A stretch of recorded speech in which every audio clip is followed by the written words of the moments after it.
जय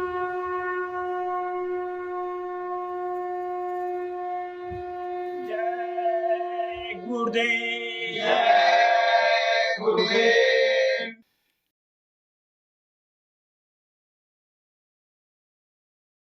जय गुरुदेव।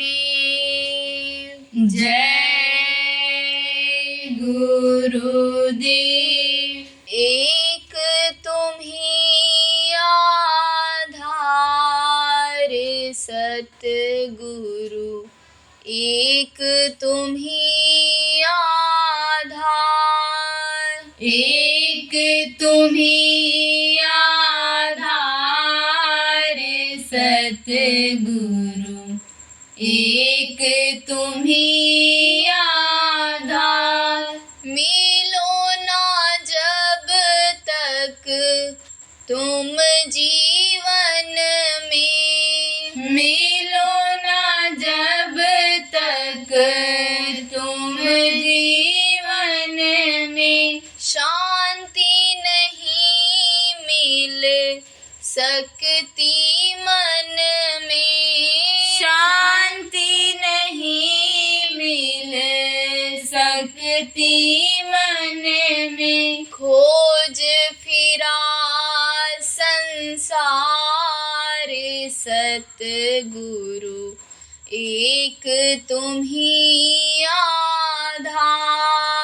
खोज फिरा संसार सतगुरु, एक तुम्ही आधार। छा जाता जग में अंधियारा, छा जाता जग में अंधियारा, तब पावे प्रकाश की धारा, तब पावे प्रकाश की धारा। आकर तेरे द्वार सतगुरु, एक तुम्ही आधार। आकर तेरे द्वार सतगुरु, एक तुम्ही आधार। जैसा भी हो तेरनहारा, जैसा भी हो तेरनहारा, जब तक मिले ना शरण तुम्हारा, जब तक मिले ना शरण तुम्हारा, हो ना सके भव पार सतगुरु, एक तुम्ही आधार। हो ना सके भव पार सतगुरु, एक तुम्ही आधार। हे प्रभु तुम ही विविध रूपों में, हे प्रभु तुम ही विविध रूप में, हमें बचाते भव कूपों से, हमें बचाते भव कूपों से। ऐसो परम उदार सतगुरु, एक तुम्ही आधार। ऐसो परम उदार सतगुरु, एक तुम्ही आधार। हम आए हैं द्वार तुम्हारे, हम आए हैं द्वार तुम्हारे। सब दुख दूर करो दुख हारे,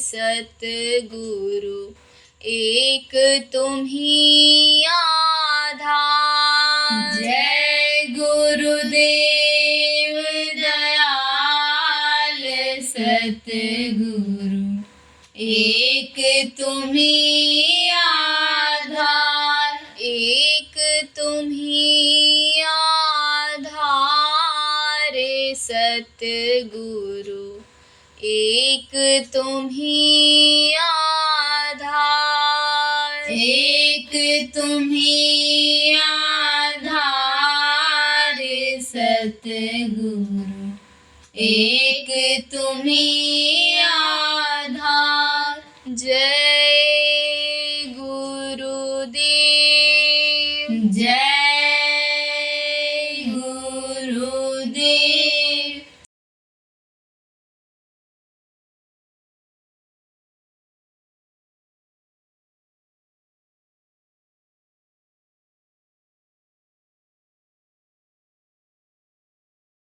एक काम यही कर लो। कौन सा?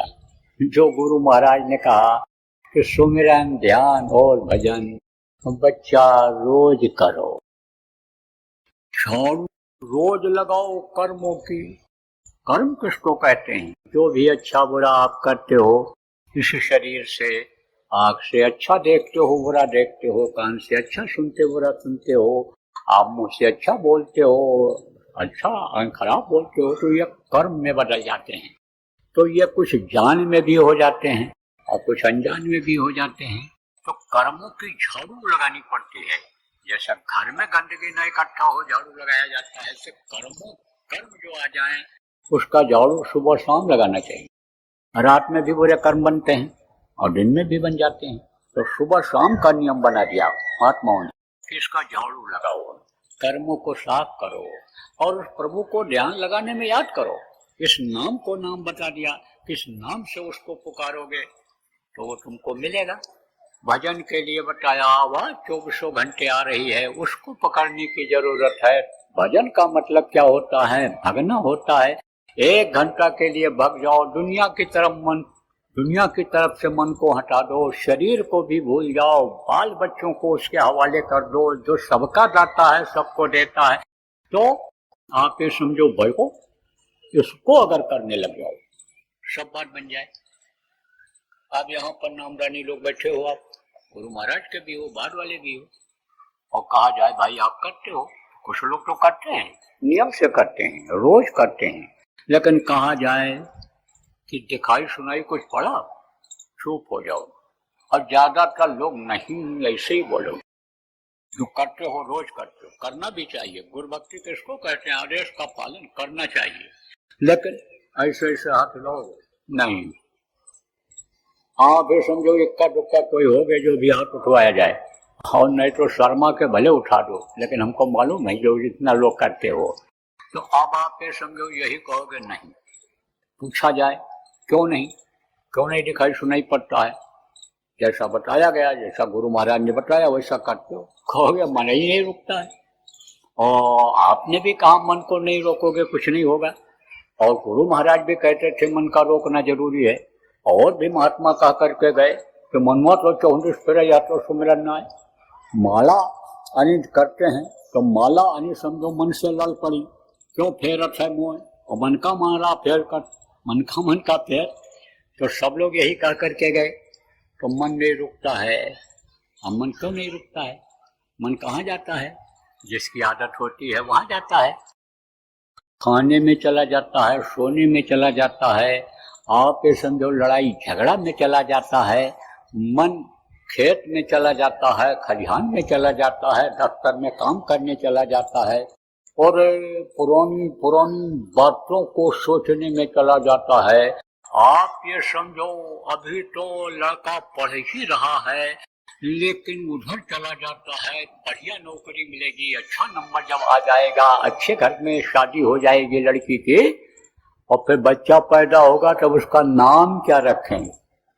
3 पोस्ट अभी आए भी समझो, 3 सीढ़ी 4 सीढ़ी के ऊपर की बात ये मन सोचने लगता है।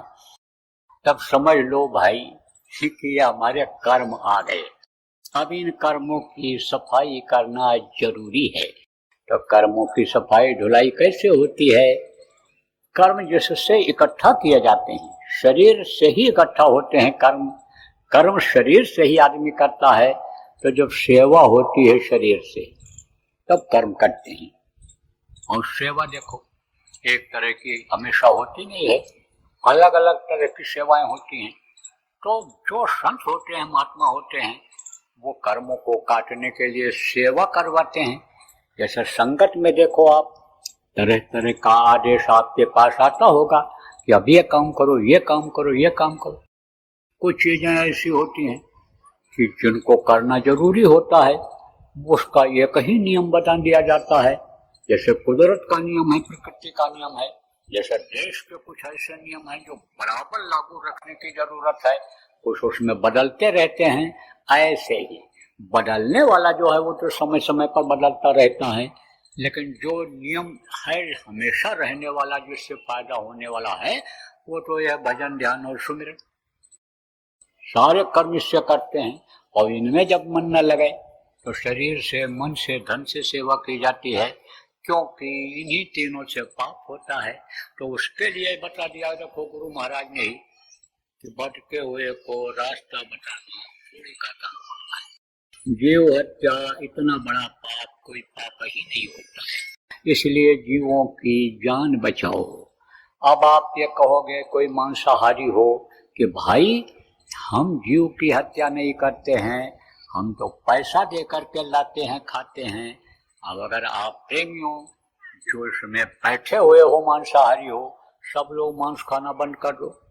और इतने आदमी आप बैठे हुए हो, आप अगर यही सोचो कि हम अपने अपने स्तर के लोगों को, एक एक आदमी को समझा करके 10 दिन में भी अगर शाकाहारी बना देंगे तो बहुत आदमी शाकाहारी हो जाएंगे। तो जिनकी वजह से ये मांस काटते हैं, वो जानवरों को मारते हैं, वो जानवर बच जाएंगे? नहीं बच जाएंगे।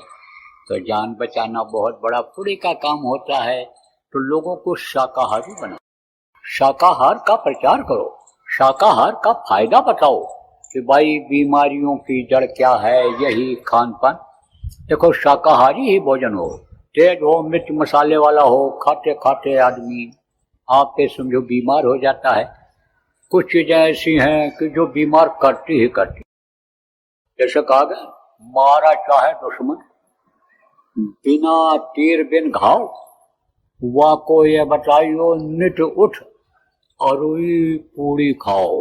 अरुई किसको कहते हैं? घुइया जिसको बहुत लोग कहते हैं। एकदम चिकना कर देता है, पेट को मल जमा कर देता है, एकदम बहुत चिकना होता है। दोनों चिकना चिकना मिल जाते हैं तो ड्रग संग्रहणी होगी कि नहीं होगी? ऐसे ही आपको समझने की जरूरत है कि भाई ये जो मांसाहार है, ये खून को खराब करता है, ये बीमारी पैदा करता है, तरह तरह की ये जो बीमारियां आ रही हैं और घर घर में जो ये हो रही हैं, ये इसी का असर है। आपको सत्संगी भी हो, जो बीमारी की चपेट में आ जाते हो, तो उसका कारण क्या है? कारण यही है कि बाजार की चीज का टेस्ट लग गया तो बस उसी को खाते हो। कुछ लोग तो कहते होटल में खाए बगैर पेट ही नहीं भरता है। इतवार के दिन, छुट्टी के दिन बच्चों को लेकर होटलों में जाते हो। तो अब आपको कुछ पता है कि कौन से तेल का बना है, कौन सी चीज इसमें पड़ी है? आप तो बस उसको स्वाद लेकर के चले आते हो। मांसाहारी जो लोग हैं उनको कुछ पता रहता है, होटलों में खाने वालों को, कि ये गाय का मांस है कि बकरा का है कि ये घोड़ा गधा का है कि ये कुत्ता बिल्ली का है? कुछ नहीं। उन्होंने तो मिर्च मसाला डाल दिया, उस पर खुशबू चीज डाल दी, खा के चले आते हैं। तो अब आप ये समझो कि रोग इससे बढ़ेगा कि नहीं बढ़ेगा? रोग इससे बढ़ जाता है। अब खाने पीने वाली चीजें ये जो बाजार में मिलती हैं, उसको स्वादिष्ट बनाने के लिए लोग अपने ईमान और धर्म को बेच देते हैं। अबे कुछ दिन पहले हड्डे को घी पकड़ा गया। कहाँ पकड़ा गया था? अरे वहां जहाँ प्रसाद चल रहा था, भगवान प्रसिद्ध स्थान पर चढ़ रहा था, वो घी किस लड्डू किससे बना था? आप समझो कि ये चर्बी से बना। गाय बैल और ये इनकी जो चर्बी होती है इससे तेल निकाल करके उसको बनाते हैं। अब आप ये समझो कि जो आदत बन गई उस चीज की वो बच नहीं सकता मांसाहार, इसीलिए रोगी हो जा रहे हो। सबसे बढ़िया तो सेको खाओ, बच्चों को खिलाओ और रोग से दूर हटाओ उसको। लेकिन आप ये जो फटा पैंट पहनने वाली, जांघिया बहन, जांघिया बनियान पहनने वाली, जो कागज का डिग्री डिप्लोमा लेकर आने वाली बहुएं वो बर्तन धोना चाहती हैं, अरे वो रोटी पकाना चाहती है बढ़िया कंधे के आंच पर, लकड़ी के आंच पर, कुछ नहीं। और कुछ तो ऐसी है नौकरी करने वाली कि भूखी मर जाए अगर होटल बंद हो जाए। ये जो टिफिन की सप्लाई जहाँ होती है हड़ताल हो जाए कोरोना जैसे, तो ये भूखी मर जाए, भोजन बनाना ही नहीं जानते। कुछ बहुओं का झगड़ा सास से क्यों शुरू हो जाता है, घर में तलाक के मुकदमे क्यों चालू हो जाते हैं, इसी वजह से कि कुछ कर ही नहीं पाती, करना ही नहीं जानती। माताओं ने उनके रोटी बनाना सिखाया ही नहीं। इसीलिए तो कहता हूँ पढ़ाई लिखाई के साथ साथ रोटी बनाना भी सिखा दो इनको, ये ताकि ये बना ले जाए। तो उनके लिए तो वही आसान है। तो सबसे शुद्ध भोजन तो वही होता है। भजनानंदी के लिए तो घर का ही भोजन अच्छा होता है। और बाजार की ये जो छाप लगी हुई चीजें हैं उनको भी देख लो कि भाई ये बना कहाँ का है, क्या क्या चीजें इसमें बनी हैं, आप उसको भी देख लो, समझ लो, सोच लो। हालांकि धोखा देने वाले लोग एक एक तरह का नाम रख देते हैं, मांसाहारी चीजों का अलग नाम रख दिया। डिक्शनरी में खोजो अंग्रेजी में तो नहीं मिलेगा, उसका अर्थ नहीं समझ पाओगे। तो बहुत ही सजग रहने के लिए इसीलिए भजनानंदी को जरूरत होती है, बच्चों को बचाने की जरूरत है। तो टोटल बात समझो, प्रचार करो, शाकाहारी का प्रचार करो, बताओ। बहुत सारी बातें बताई गई हैं शाकाहारी पशुओं के बारे में, शाकाहारी जानवरों के बारे में, आपके समझो मनुष्यों के बारे में बताई गई। यूट्यूब पर सब पड़ा है, आप जो समझदार आदमी हो उसको सुन लो। आपके समझो कि सुनोगे तो सब समझ में आ जाएगा। आज तो ज्यादा समय नहीं है बताने के बारे में, लेकिन इनको शाकाहारी बनो। अरे यही हमारा ही संदेश पहुंचा दो जो हम हाथ जोड़ करके सबसे प्रार्थना करते हैं कि हाथ जोड़ कर विनय हमारी, सजो नशा बनो शाकाहारी और छोड़ो व्यभिचार बनो ब्रह्मचारी। सतयुग लाने की करो तैयारी। सतयुग माफ करेगा? किसी को नहीं माफ करेगा। कलयुग ही नहीं माफ करेगा। कलयुग तो कर्म कर्जा मांगेगा। और ये जो यमराज के दूत हैं यह भी अपना छीनते हैं जो कुछ कर्म होता है। अगर कोई का सहारा न बना लिया जाए, सदगुरु का हाथ न पकड़ लिया जाए, यहाँ वहाँ मददगार को न खोज लिया जाए, तो ये भी कर्म को छीन लेते हैं। तो अब आप ये समझो प्रेमियों कि सतयुग जब आएगा तो कलयुग नहीं रहेगा। और पुस्तकों में ये सब लिखा हुआ मिलता है। गुरु महाराज भी बराबर कहा करते थे कलयुग में कलयुग जाएगा, कलयुग में सतयुग आएगा। महात्माओं की एक भी बात गलत नहीं हो सकती है। युग बदलेगा, लेकिन सतयुग को मांसाहारी, शराबी, कबाबी, व्यभिचारी, झूठ फरेब करने वाले, ठगी करने वाले ये देख पाएंगे सतयुग को? ये तो कलयुगी आदमी कलयुग से ही प्रेम करते हैं। कलयुग इनसे प्रेम करता है, जाएगा तो लेता जाएगा। बहुत मरेंगे। जब त्रेता गया, त्रेता युग गया, तब बहुत मरे।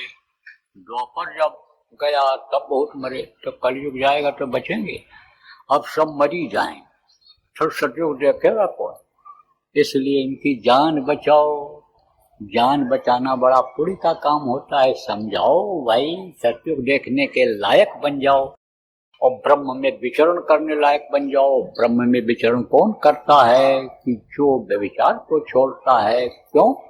क्योंकि आप ये समझो कि कौन ज्ञानत कौन किसका हानि, समझो कि इतिहास बना हुआ है सर्वनाश का। व्यभिचार की जिसके अंदर में आदत बन गई थी, आप ये समझो जैसे रावण, जैसे ये और भी राक्षस हुए, तो इनमें क्या था?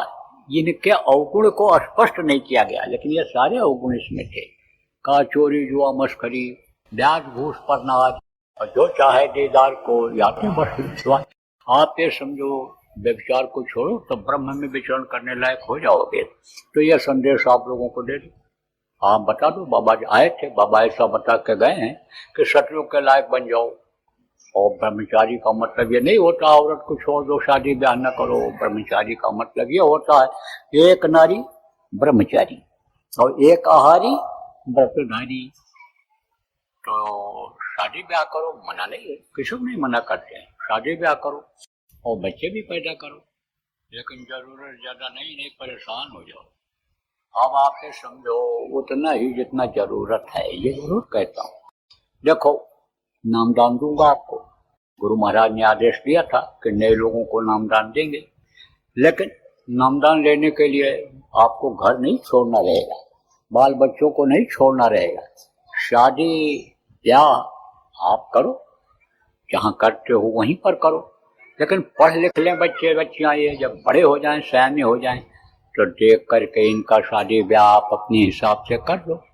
और नहीं करोगे तो ये खोजेंगे, और खोजेंगे तो कहीं गलत इनका चयन हो जाए, धन दौलत पर चले जाएं, रूप रंग पर चले जाएं, पढ़ाई लिखाई पर चले जाएं, और पहचान न हो पावे स्वभाव के बारे में, तो निभेगा नहीं, झगड़ा होगा, लड़ाई झगड़ा होता है, जेल भी जाना पड़ता है, दहेज के मुकदमे में जाना पड़ता है पेशी पर।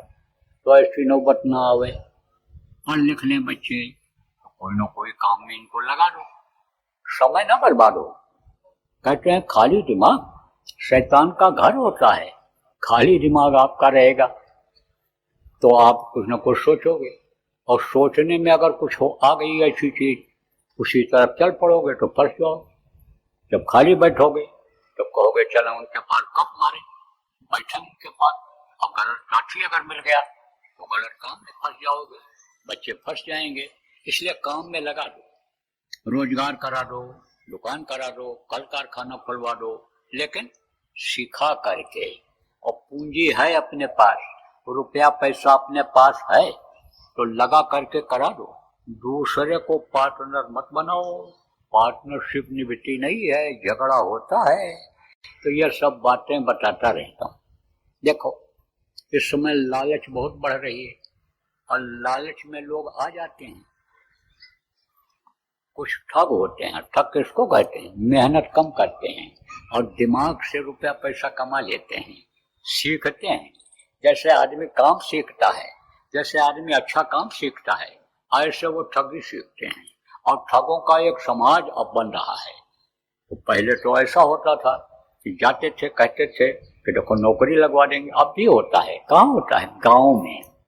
उधर अभी खबर आई थी बिहार में कि 2.5 लाख रुपया ले करके और IPS बना दिया। IPS जानते हो किसको कहते हैं? एसपी वगैरह जो होते हैं, पूरे जिले के पुलिस के अधिकारी, और वर्दी पहना दिया है और बिल्ला लगा दिया यहाँ IPS का। तो पकड़ा कैसे गया? मोटरसाइकिल पर बैठ करके दुबला पतला, अरे हमसे भी दुबला रहा होगा, हम मोटरसाइकिल बैठ कर जा रहा, वर्दी पहनी हुई। तो देखा उसको, पुलिस वालों ने रोका, कहा साहब कहाँ पोस्टिंग है? हाँ, वो कुछ जाने पोस्टिंग सब तो कुछ नहीं बता पाया। पकड़ के ले गए थाने पर, और जब सख्ती किया तब बताया, नाम भी बताया। कहा कि उन्होंने 2.5 लाख रुपया लिया और कहा हम तुमको IPS बना दे रहे हैं, और वर्दी पहना दिया। कहाँ पहना? स्कूल में बुला के। जब छुट्टी हो गई, खाली रहा कमरा, तो वहीं आप समझो पहना दिया। अब वो तो कहेगा हम IPS हो गए। ऐसे खींच लेते हैं पैसा, नौकरी के नाम पर, जमीन खरीदवाने के नाम पर, मकान खरीदवाने के नाम पर, रुपया पैसा कमाने के नाम पर खींच लेते। गाँव में ऐसा भी होता। और शहरों में क्या हो रहा है? शहर में जब से ये ऑनलाइन सिस्टम चालू हुआ तब से फायदा भी हुआ, अब नुकसान ज्यादा हो रहा है। पहले तो फायदा हुआ, जब तक ठगी लोग नहीं सीख पाए थे तब तक तो इससे फायदा रहा है, लेकिन अब नुकसान हो रहा है। बैंक से रुपया ही निकल जा रहा है, पता ही नहीं चलता है। आप ये समझो कि मोबाइल मैसेज आता है। अब जिनकी बुढ़ों की आदत है, जो भजन भाव भक्ति नहीं करते हैं, चाहे सत्संगी ही क्यों न हो, वो उसमें जब देखते रहते हैं और जैसा संदेश आया और उस पर लिखा रहता दबा देते। अब जब दबा देते हैं तो आवाज आने लग जाती है और कान आने लग जाता है, वो हो जाता है। अब आप ये समझो, अभी दिल्ली में एक सत्संगी के यहाँ ही फोन आया और सत्संगी बन करके जय गुरुदेव बोल करके आप ये समझो कि उनको ठगने की कोशिश किया।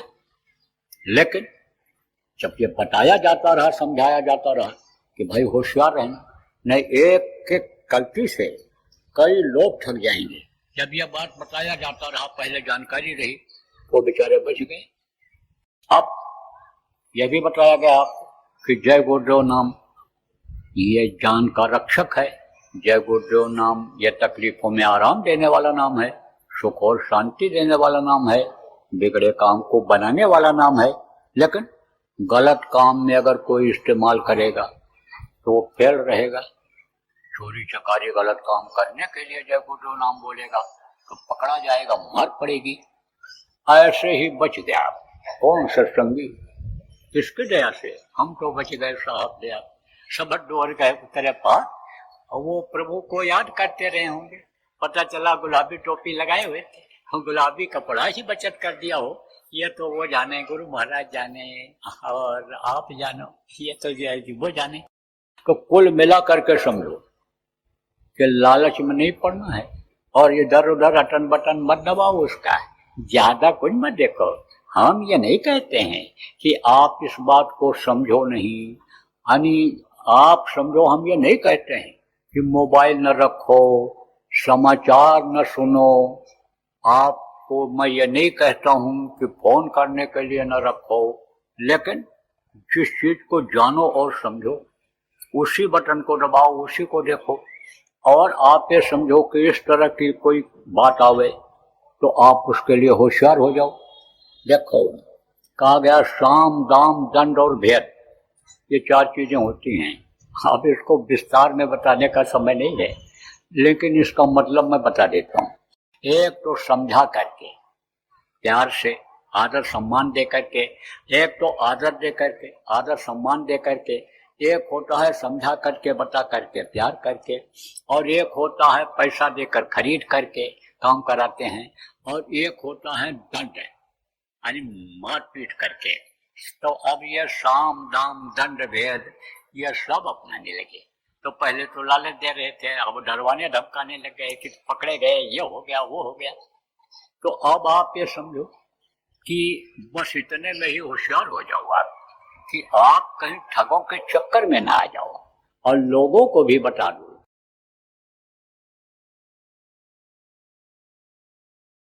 योजना जो भी बनाए हो इसको लागू करो, इसको बढ़ाओ, और एक धार्मिक वातावरण तैयार कर दो, आध्यात्मिक वातावरण तैयार कर दो, शाकाहारी नशा मुक्त बना दो लोगों को, आप समझो चरित्रवान लोगों को बना दो। जब ऐसा समाज बन जाएगा तब समझो कि कलयुग पर आपको विजय मिल जाएगी। तब काल माया कुछ नहीं कर पाएगा। जब आपके अंदर निर्मलता आ जाएगी, लोगों के अंदर निर्मलता आ जाएगी, गंदगी जब साफ हो जाएगी, तब आप ये समझो कि तन मन से सच्चा रहे और सदगुरु पकड़े बांह। गुरु महाराज जो काम छोड़ करके गए उस काम को पकड़ लो, वही गुरु का बांह पकड़ना हुआ, वही गुरु उसी का बांह पकड़ेंगे। जय गुरुदेव। सरकारी व गैर सरकारी अनुदान के लिए बिना सत्संगियों के सहयोग द्वारा जनहित के कार्यों में लगी हुई बाबा जय गुरुदेव धर्म विकास संस्था का मुख्यालय पिंगलेश्वर रेलवे स्टेशन के सामने मक्सी रोड, उज्जैन, मध्य प्रदेश में है। यहाँ पर सत्संग व नामदान का कार्यक्रम होता रहता है। अतः आप श्रोताओं से अनुरोध है कि बाबा उमाकांत जी महाराज के आश्रम उज्जैन एक बार परिवार सहित जरूर पधारिएगा। आपके सुझाव के लिए व्हाट्सएप नंबर 9575600700 जय गुरुदेव।